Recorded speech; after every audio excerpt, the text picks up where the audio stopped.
Welcome to The Source, where we combine the headlines with in-depth conversations with the newsmakers themselves. Sitting in for Pinky Webb, I'm Menchu Macapagal. Today on the program, thousands of Filipinos already on the go as the holiday exodus kicks into high gear. Philippine Ports Authority spokesperson Eunice Samonte joins us on the program. And the Immigration Bureau expects passenger arrivals to reach 1.5 million during this festive season. What's the key to a hassle-free travel experience? Immigration Deputy Spokesperson Melvin Mabulac tells us more on the program.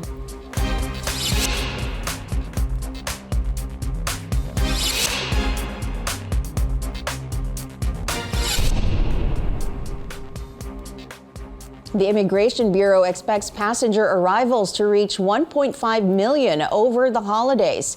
The BI has deployed augmentation teams and mobile counters to beef up capacity this Christmas season. It also gave passengers some reminders for a hassle-free travel experience. Let's go straight to the source of this story, Immigration Deputy Spokesperson Melvin Mabulac. Good morning, sir, and welcome to the program. Good morning, Menchu. Good morning, everyone. Good morning, those who are listening and watching this program. All right. Can you give us an assessment of the Immigration Bureau amid the influx of passengers in airports?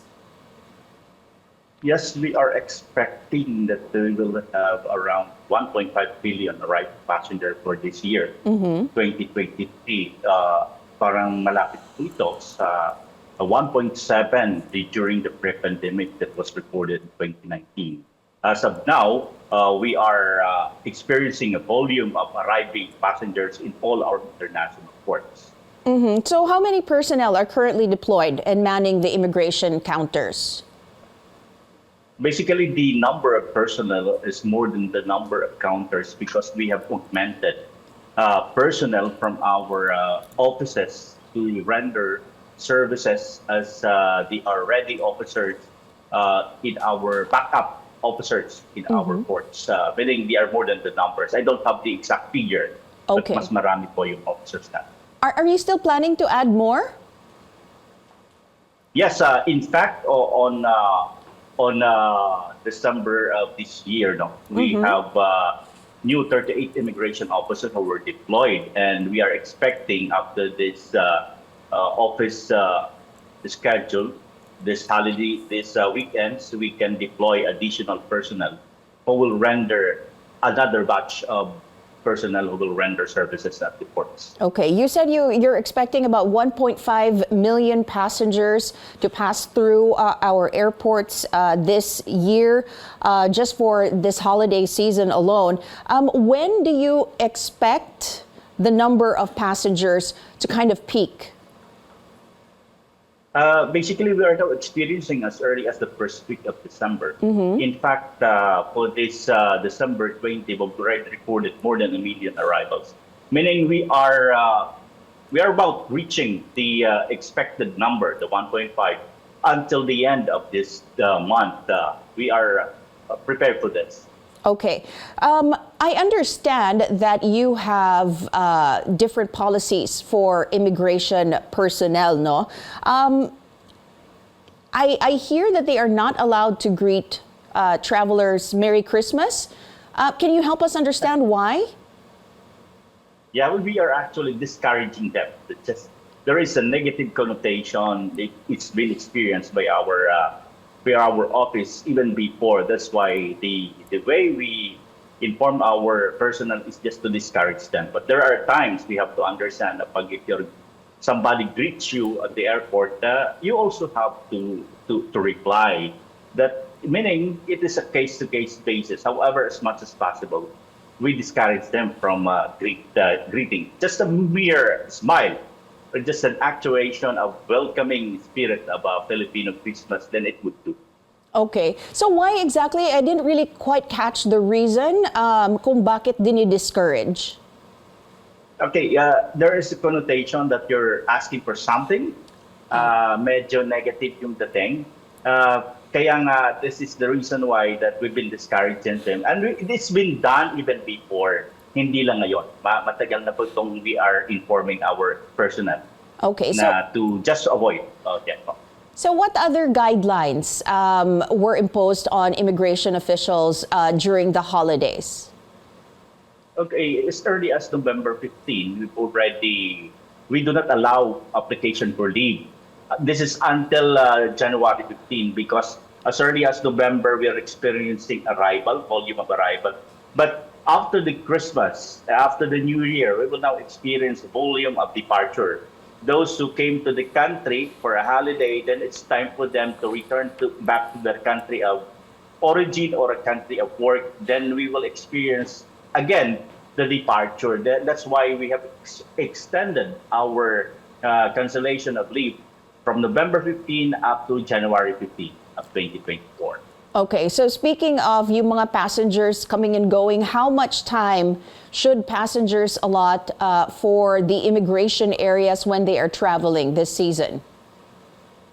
We are, basically the standard is 45 seconds in the primary inspection. But we have to understand that it is when you are being processed by immigration, you also have to consider your way going to the airport, the check-in counter, in the queuing area, because we have to be realistic that today is this period is the passenger season, peak season. Mahaba po yung pila, even going to the airport. But on the immigration side, once you are before the immigration inspector, you will be processed within 45 seconds. Okay, but what is the average waiting time realistically? For now, I haven't yet, but the usual waiting time that would be 30 minutes or 15, 30 minutes before you reach the immigration counter. But depending on the time, because there are periods that there are no passengers, there are no flights. That's why you can easily be processed. However, there are periods, especially peak hours, 5 in the morning or 5 in the afternoon or 3 in the afternoon. Medyo maraming pasahero, yung waiting time medyo mahaba. Okay. Ito naman yung pag-usapan natin, no? Lalo na for first-time travelers, what should they keep in mind? Ano yung mga basic requirements na dapat meron sila? But generally, the basic requirement is the passport, the valid passport that should be 6 months valid, at least 6 months valid if you're traveling as a tourist. You have to have return ticket. You have to have as well yung visa if required. However, you have to understand that if you are traveling for the first time, baka matanong ka the destination country where you're currently working to ensure that the return ticket actually nakikita natin na requirement yan as a tourist. Those are the general requirements. That's why when times now we are encouraging our passengers, especially first-timer na you're alone, just give time, no? Be at the airport as early as 3 to 4 hours during this period, no? Because there might be a further verification on the purpose of travel. All right, we will be taking a short break. This is The Source on CNN Philippines. Please stay tuned.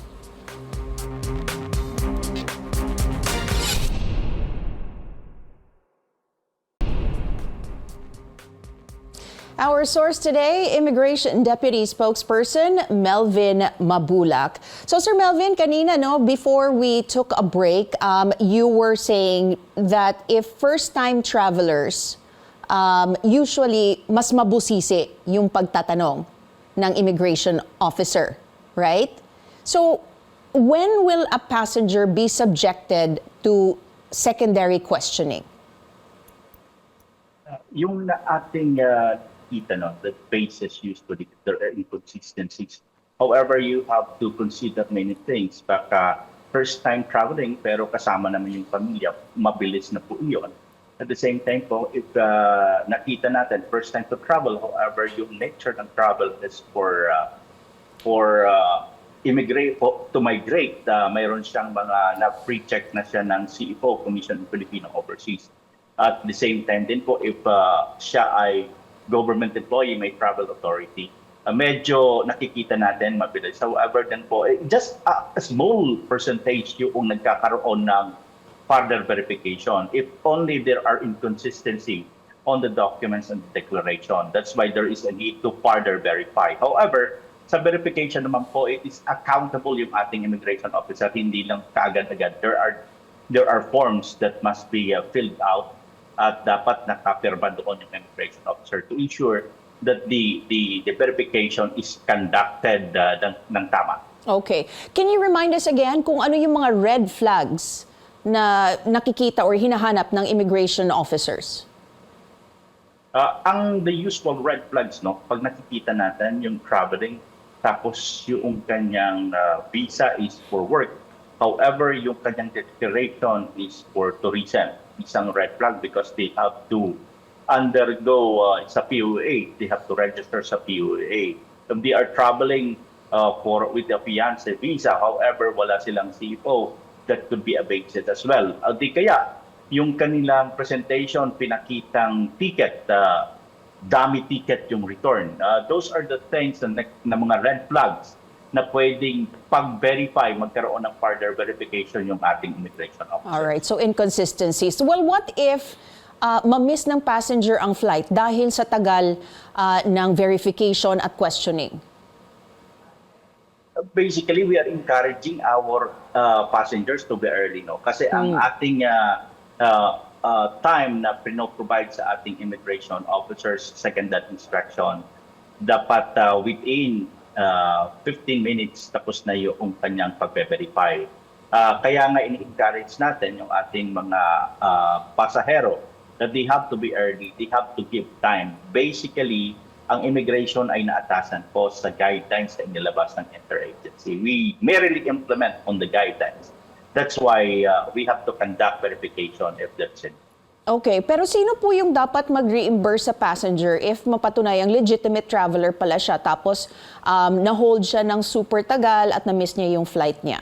Paano po yun? Ang nakikita po natin, as of now, as far as I know, no, mayroong provision sa national budget. I don't know kung kasama po yon sa inaprobahan na the charge will be against the fund of the Bureau of Immigration. But whatever, kung ano pa ang direktiba na ibibigay ng ating Pangulo pertaining sa nakasaad doon sa ating budget, ang immigration po ay susunod.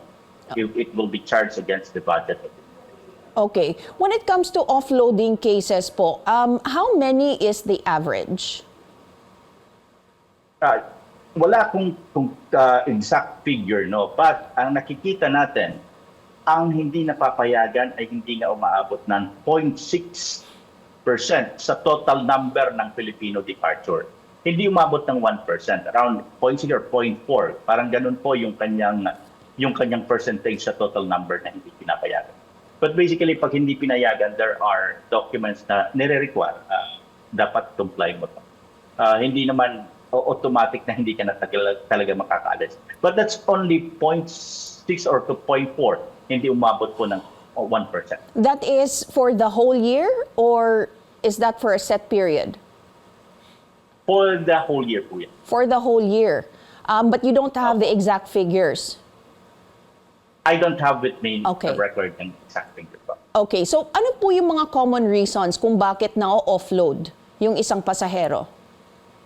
Isang traveler? Ang nakita natin yung absence ng document, at sinabi ko pa kanina, you are going to a country na nakita natin na yung dala mong dokumento na check natin is for work, kaya hindi ka pinapayagan, you have to go to POAA.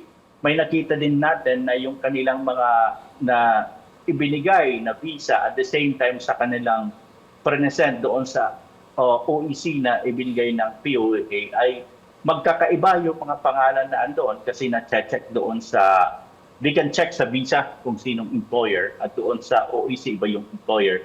Nagkakaroon kami ng endorsement to POA.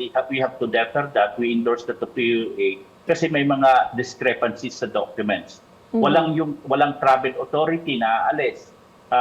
Isa ding rason yan na hindi sila pinapayagan because they have to secure if you're a government employee regardless if the nature of travel is personal. Kahit personal po yan, walang gastong gobyerno. Still, if you're a government employee, you have to secure yung travel authority. Those are the basis na bakit hindi natin.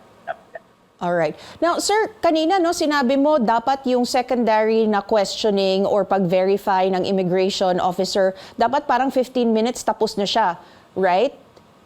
At dapat magsabi na siya if you will be allowed to fly or you will be offloaded. Paano po kung mag-over na nung 15 minutes? Ano yung recourse nung passenger? Basically, mayroon po tayong supervisor dyan. No? Okay. The supervisor umiikot po yan to ensure ng ating mga immigration officers. Sa secondary, sila po ay sumusunod sa ating tuntunin. May nag-check na po yan sino yung mga pasahero na possibly on call na talaga that they have to be expedited na ang supervisor na mismo dapat ang magkakandak ng interview para ma-expedite at makaabot sa oras. Yun po ang ginagawa ng ating immigration officer. May ikot na supervisory secondary inspection. Thank you very much, Immigration Deputy Spokesperson Melvin Mabulac. We have more on the holiday rush after this short break. This is The Source on CNN Philippines. Please stay tuned.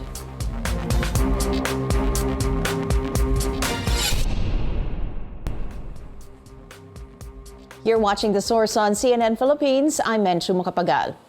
The Philippine Ports Authority is intensifying security in various ports ahead of Christmas. It's expecting over 5 million travelers this holiday season, higher than last year's 4.7 million. The agency says preparations have been made early to accommodate passengers. Let's go straight to the source of the story, Philippine Ports Authority spokesperson Eunice Samonte. Ma'am, good morning and welcome to the program. Good morning, Ms. Menchu, and thank you very much for your time. Well, we are excited to have you on because ang daming ang pasahero no, na lumalakbay ngayon going home to their provinces. So can you give us an overview of the general situation in different ports ahead of Christmas Day?